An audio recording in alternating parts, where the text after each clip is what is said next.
why a club has to release a guy is always a concern of mine, especially if that club isn't very good. It's not like Cleveland has a whole bunch of really good players and got overloaded with pass rushers, and so they could afford to give up on Kruger. So is it that he wasn't fitting in with what this new staff was trying to do? Is it a physical decline? Or was it perhaps last year some kind of injury that decreased his production? Bunches of factors that it could be. We'll be able to tell, I think, pretty quickly. Maybe not so much live, but if we get a chance to see him on what little video we're getting right now. And once again, the TV copies aren't the best to be able to judge this. But last week you could see that the only edge-type rusher that had any type of conversion of speed into power was Guacham. Really? Oh, yeah. Adebali really has a tendency to get stuck on blocks. Adebali's got a good takeoff, and his motor keeps running. But if a quarterback is able to get set up on time and the defense and the offensive tackle can get set up, once they get their hands on Adebali, he's blocked. And so his second effort has got to be what gets to the quarterback. Cam Jordan, it's a similar thing. He goes hard, it goes quickly, and is relentless in the effort that he puts forth. But he has a tendency, once again, as you look back from my article last week before the Steeler game on the Saints against Houston, they have a tendency to get stuck on blocks. They don't convert speed into power. They don't knock offensive tackles off balance. Guacham, on the other hand, now he's still learning how to play the position. I'm not saying that he's the answer by any stretch of the imagination. Right. But you could see with his takeoff that he actually could knock a blocker off balance and had a chance to make something happen. You could see that conversion of speed into power you don't see from other players. So, yeah, I recall two plays. On defense, he did penetrate pretty well into the backfield, but wasn't able to get a sack. That's what's going to be tough with Guacham, because once again he's a converted wide receiver of all things to an edge rushing position. So he's still learning his techniques of playing the position. But then you also have to be able to find the football while you're utilizing the techniques, and you've got to make all that reactionary. So you saw not only penetration, because you can get that sometimes by just rushing around blocks and getting in the backfield. He actually was fitting into the blocker and taking only attacking half of the blocker like you're supposed to, and getting those shoulders turned and getting that the offensive tackle knocked off balance and into the backfield. So it wasn't also that that Guacham was getting penetration, but it was how he was getting it that I think was important. And that's with Kruger. That's what I'm going to look at immediately. Is he converting speed into power, or is he just another one of the guys that plays the game through effort, but can get blocked because he cannot convert speed into power? Well, I'm just going to ask this one question, Coach. I mean, Guacham has been with the system for over a year. Cam Jordan has been with us several years. A couple of those other guys, Adebali's been a couple of years as well. Why do you believe these guys haven't been able to convert or use the techniques you just explained? Well, it's a skill, and it's not always technique. The ability to be able to coordinate your feet and getting your takeoff and getting pressure off the ground and extending from feet through the knees, the hips, the hands, and shoulders, and being able to coordinate that move from off the ground is very often something that's innate. You can work on hand placement, and you can work on the technique and trying to coordinate that and put that into play and doing it the right way. but there's a lot of that is innate in being able to get that extension and explosion and to be able to coordinate that in a useful manner. You usually don't see in professional football somebody all of a sudden finding it when it comes to that skill. And once again, those and it's easy in player evaluation to look at effort and translating that into what is perceived to be power. When you look, and it was a great illustration last year with the two defensive ends from Clemson. Shaq Lawson was one of them, and I'm trying to remember it wasn't Beasley, right? Was it Dodd? Dodd. Yeah. Right. Dodd is the other defensive end. Shaq Lawson was the higher rated player by many people. And when you look at what he was able to do, he was blocked a lot of the times initially. But his effort and his motor was relentless, and he would eventually defeat the blocker, and his foot speed and his effort would come together, and he would run a lot of plays down.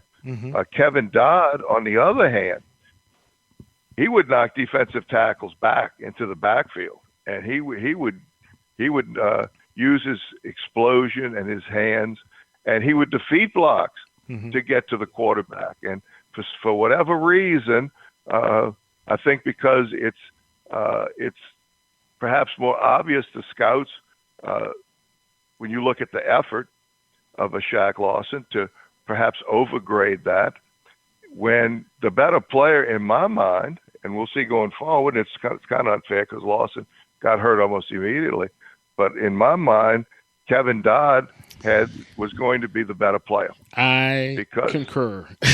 That's all I'm saying. I concur. Because if you looked at what he was able to accomplish in those playoff games, the games leading up to the national championship, he was really dominating his opponents.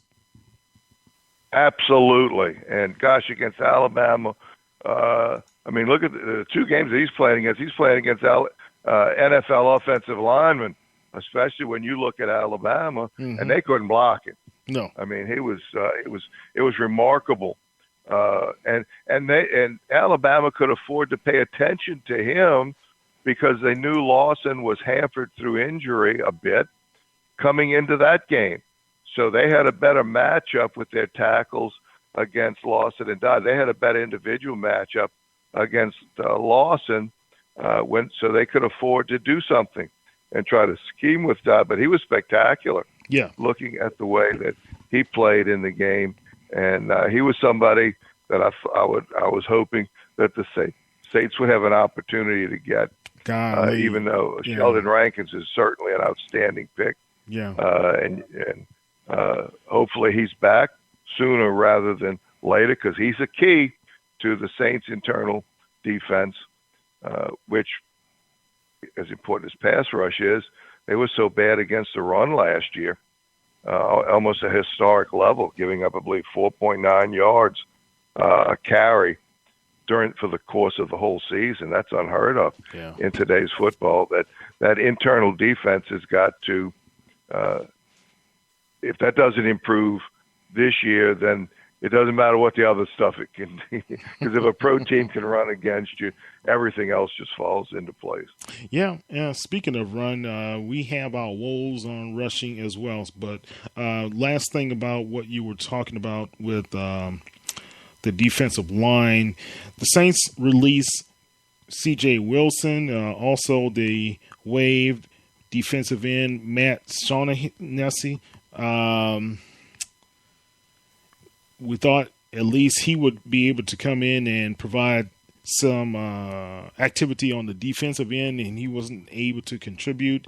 Wilson did record one sack this preseason for the New Orleans Saints, but the Saints thought he was expendable. And though I think he's back. You think? Oh, good. Looking at the Advocate from today, this went out at 4:35 today. the Saints have decided to re-sign the veteran defensive lineman one day after releasing him. Okay. They placed cornerback Jimmy Pruitt. Now, I mean, this stuff happens, minute by minute. It's hard as heck to keep up with, and the Saints really don't. They don't contribute to our knowledge because they if you're not in the national media, and they dole that out almost on a what they want to basis. They really try to control the message that's going out. I think they need to spend more time actually coaching the players and less time trying to control us. But that's when you're dealing with the Politburo, I mean, what are you going to do? All right, Coach, don't get in trouble. It looks like Wilson's back. It looks like Wilson's back right now. Okay, good. Now, I haven't checked since 4:30. So that's changed. Things could change all the time with the New Orleans Saints, and we know that's so very true under Sean Payton. Look, I found it was pretty interesting that Pruitt, he had the injury, of course, but Brandon Dixon, his brother Brian Dixon, stays with the Saints. Those guys are identical twins. Man, that's kind of hard to see your brother go, but he really did not have much of a contribution this preseason, did he? No, he did not, and I hope that they release the right one. I hope they didn't get it mixed up either. If one was actually better than the other.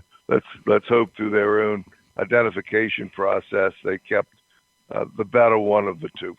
Well, at least Brian Dixon, we know he can be able to start if necessary or play the nickel, and he's a good special teams player. Very good. Yeah. That's correct. He has made his mark there. If it's the right one, once again, it's hard with identical twins to tell sometimes. Yeah. I was kind of surprised, but not too surprised that Caleb Eulis was let go by the Saints, and also at guard they let go Lemon as well. R.J. Harris, he was released, as well as Reggie Bell and Jared Dangerfield in the wide receiving core, and the young man out of Southern University, Rashawn Allen, at tight end, which missed a huge opportunity to have a touchdown.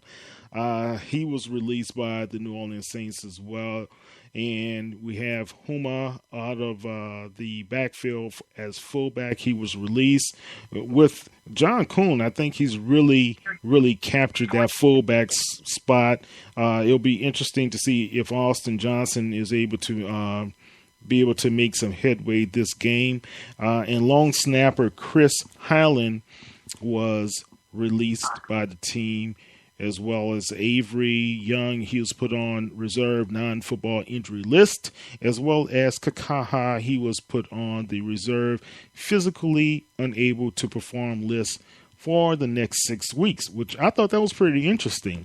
So do you think this is going to be season-ending? It looked like it was going to be he's out for the whole season. Why put him on that list? That's a great question, and I'm not certain what the answer is there, because you would think with the injury that he had that was, as you mentioned, that was going to be it for the season. But there must be some level of hope.